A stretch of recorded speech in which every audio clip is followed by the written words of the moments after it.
argue, as Ayn Rand argued, that morality is not, at the end of the day, about being selfless. It's not about being self-sacrificial. That morality, at the end of the day, is about taking care of self, of taking care of oneself. That morality is about self-interest. That being good means living a good life. It means living a flourishing life. It means choosing values and virtues that make you a happy, successful person. That make you live a full, complete life. That lying, cheating, stealing are not self-interested values. Is Bernie Madoff self-interested? You think so? Did he sit down and think, what's going to make my life the best life that it could be? I'll cheat and steal from my best friends. That'll do it. Bernie Madoff didn't sit and think. Bernie Madoff did what?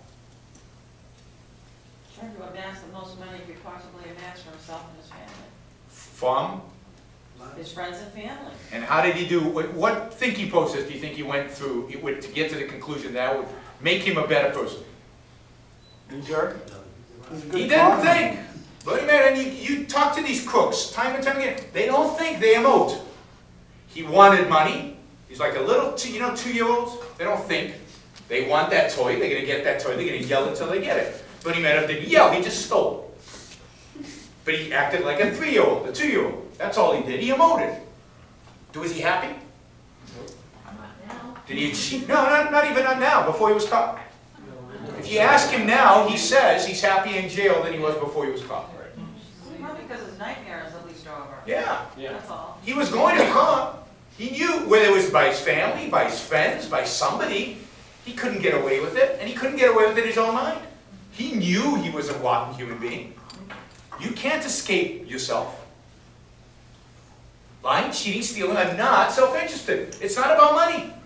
Money's just one little aspect of life. There are lots of other aspects of life. You can be the richest person in the world. You can be a Bernie Madoff and have no friends, nobody to love you, have no relationships with anybody, have nothing in your life. Is that a good life?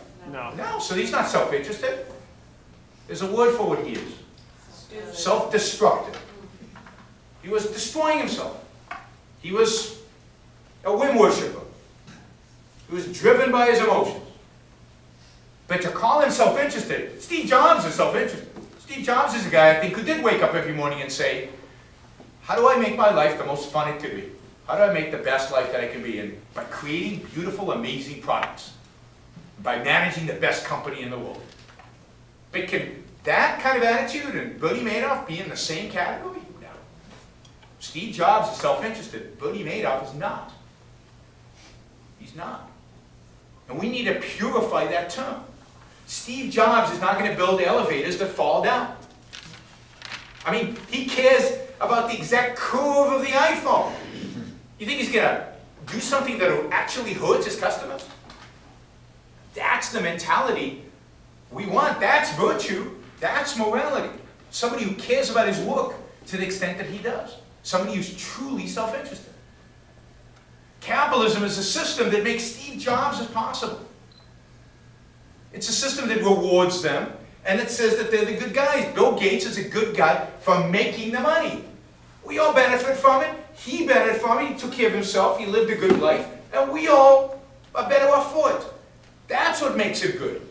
We need to be able to justify and raise up the Bill Gateses and Steve Jobs of the world for being great businessmen as morally virtuous, as noble, as the essence of goodness.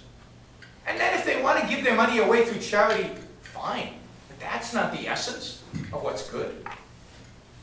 When we can look at people and say, yes, being productive, being rational, being honest, having integrity, but creating your own life for yourself, making the most of your own life.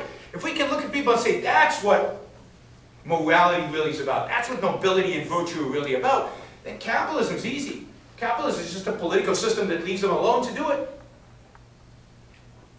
When we teach our children that the essence of morality is for them to be happy, for them to be successful, for them to achieve real values, not Bernie Madoff type values, but not sacrificial values, real values in this world, that they be happy and successful in this world. If we can really teach that, if we can believe that, and capitalism's easy. Capitalism is just a system that leaves them alone to do that.